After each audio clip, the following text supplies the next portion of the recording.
रहा था कि भोजन हित चाहिए, दाल चावल साग से मीत हल्का भोजन, हल्का।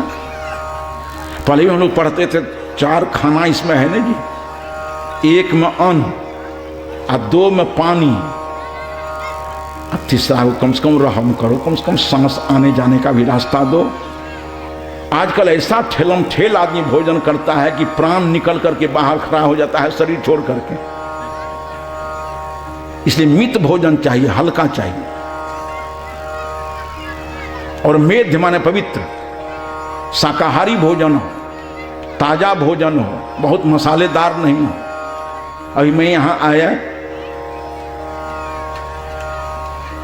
तुम्हारे परम प्रिय कृष्णदेव बाबू भोजन में की व्यवस्था करिए। सुरेश आया, राजेश आया, जिनके घर में बैठा हूं बेचारे मनोज जी, तो एकदम उनका शरीर मालूम पड़ता है सेवा के ही कण से बना हुआ है। क्या ले आए? नहीं खाएंगे तो ये फल आया, दूध खाया। हम कि भैया भोजन में हम कभी भी आग्रह नहीं मांगते। एक बार भोजन ले लिया हूं, फिर जरूरत पड़ेगी तो मांग करके ले लूंगा। आग्रह कि बस होकर के कभी चाहे अमृत दो, हम खा नहीं सकते हैं।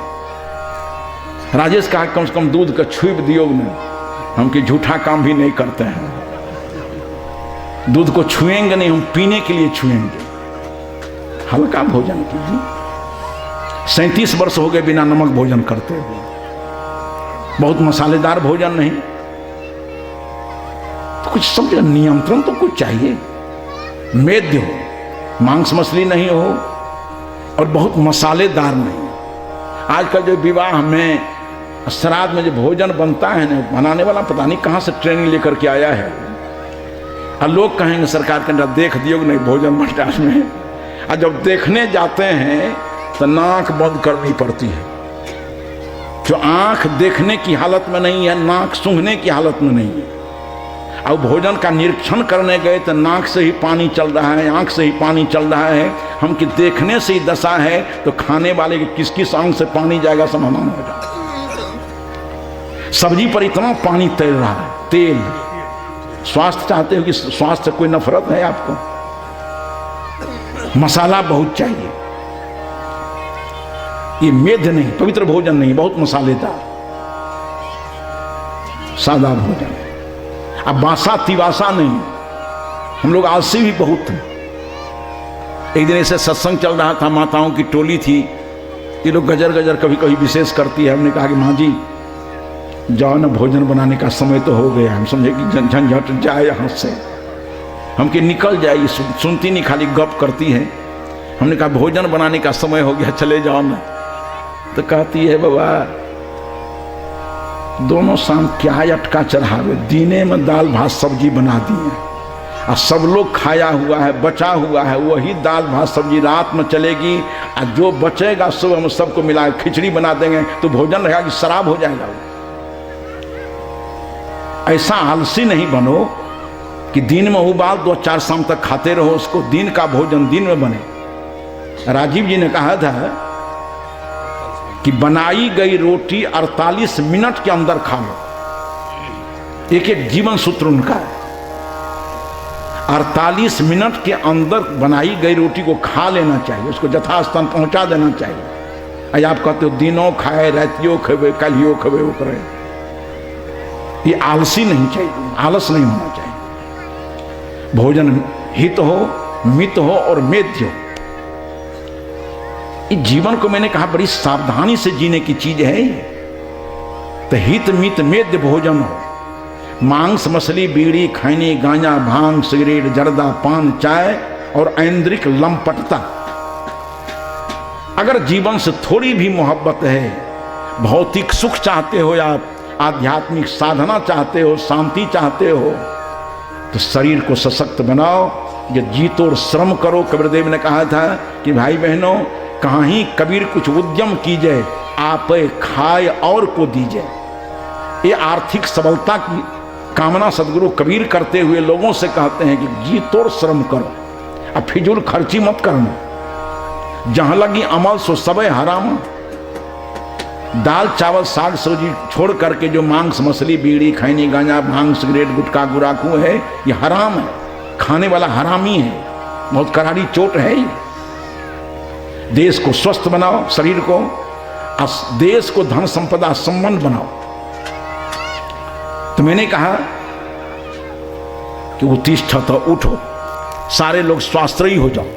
प्रावलंबन कोड़ है, छोड़ दो प्रावलंबन को, भाग का भरोसा छोड़ दो, भगवानवाद को छोड़ दो, सारे लोग पुरुषार्थवाद का दस्तावेज खोलो अपने अंदर। उदार चेता स्वामी विवेकानंद ने एक जीवंत बात कही थी कि पुराने लोग कहते थे कि मनुष्य वैसा बनता है, विनोबा जी स्वामी रामदेव जी विवेकानंद जी के जीवन संदेश में पढ़िए, उन्होंने कहा पहले के लोग कहते थे कि मनुष्य वैसा बनता है जैसा उसको भगवान बनाना चाहता है।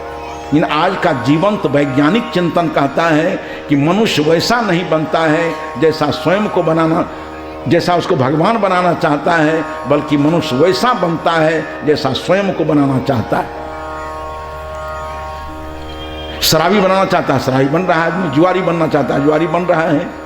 इस शराबी जुआरी कबाबी के बीच भी नशा और दुर्व्यसन से मुक्त जीवन जीने वाला है, अनैतिक कर्म से मुक्त जीवन जीने वाला है, भ्रष्टाचार कदाचार बलात्कार से मुक्त जीवन जीने वाला है। ऐसी सदाचारणी हमारी बहनें हैं, सदाचारी भाई लोग हैं। क्यों?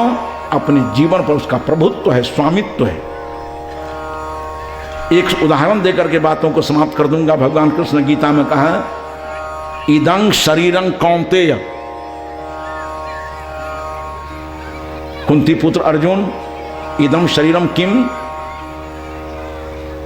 क्षेत्रम, इदं शरीरम कौन्तेय क्षेत्रमित्यभिधीयते। ये तद जो वेत्ति, इस शरीर क्षेत्र है जिसको आप लोग खेत कहते हैं। साधु शब्द के अभाव में शब्द के रूप बदल जाते हैं, तत्सम हो जाए, तद्भव हो जाए, अपभ्रंश हो जाए, बहुत सारे शब्द विकृत हो गए हैं। वही खेत धीरे धीरे क्षेत्र का प्रयोग करते करते भूल गए तो खेत कहने लगे उसको हम लोग। शुद्ध शब्द है क्षेत्र। महाराज कृष्ण कहते हैं इदम शरीरम कौन्तेय क्षेत्रमिति विधीयते, इस शरीर क्षेत्र है। अयेतत् जह वेत्ति, इसको जो जानता है, स क्षेत्रज्ञः, क्षेत्रम जानातीति क्षेत्रज्ञ। इस शरीर को जानने वाला क्षेत्रज्ञ आत्मा इसके अंदर बैठा हुआ है। इसका मतलब इस शरीर का स्वामी आप लोग, शरीर का प्रभु आप लोग, दूसरे हाथ में काहे बागडोर छोड़ रहे हो। सारे भाई बहन अपने जीवन की बागडोर अपने हाथ में ले कि जीवन को कैसे चलना है। हमको दैवी संपदा से चलना है कि आसुरी संपदा से चलना है, भोग के मार्ग से चलना है कि योग के मार्ग से चलना है, संयम के मार्ग से चलना है कि असंयम के मार्ग से चलना है। आप निर्णय लो। इसलिए ऋषि ने कहा कि उत्तिष्ठत, जग जाओ, अपना स्वामित्व तैयार करो, प्रभुत्व तैयार करो और जागृत। जागने का मतलब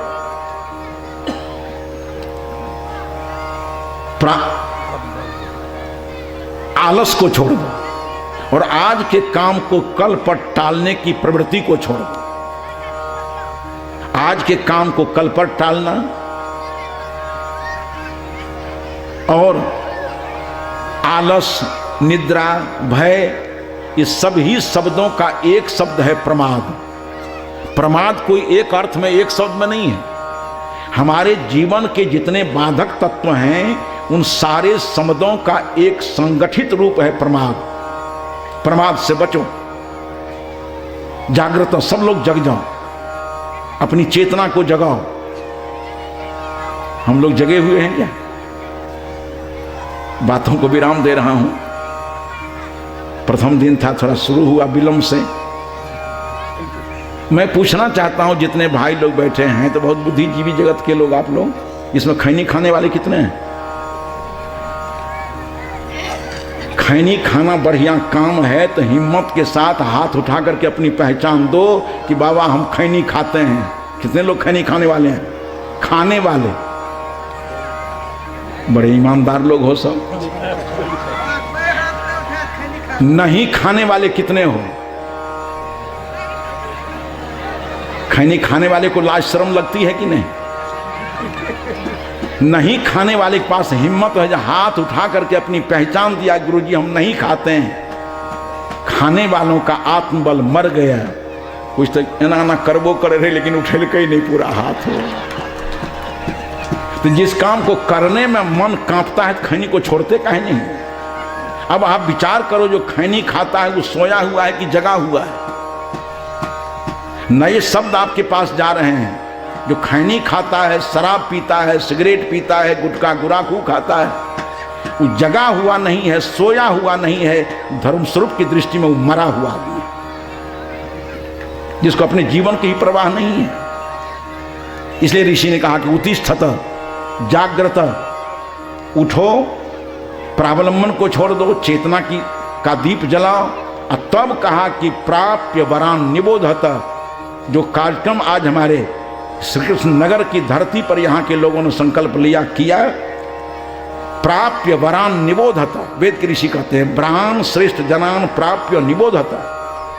श्रेष्ठ पुरुषों का साहचर्य प्राप्त करके जीवन को समझो, जीवन के उद्देश्यों को समझो, उद्देश्यों को घटित करने के श्रम और साधना को समझो। और अर्धाली बाकी रह गई, उत्तिष्ठत, जागृत, प्राप्य वरान निबोधत। समय स्वास्थ्य रहा तो यही वेद की एक कड़ी आपके पारिवारिक जीवन को, सामाजिक जीवन को, आर्थिक जीवन को, शैक्षणिक जीवन को, राजनीतिक जीवन को प्रशस्त करते हुए आपके अध्यात्म पथ को प्रशस्त करेगा। 3 दिनों के कार्यक्रम हैं, भिन्न भिन्न सत्रों में इन्हीं सारे विषयों को सामने रख करके भाई बहनों के समग्र कल्याण के लिए ये मंच बात करता रहेगा। अभी इन्हीं कुछ शब्दों के साथ इस उद्घाटन सत्र में अपनी बातों को विराम दे रहा हूँ। बोलिए सदगुरुदेव की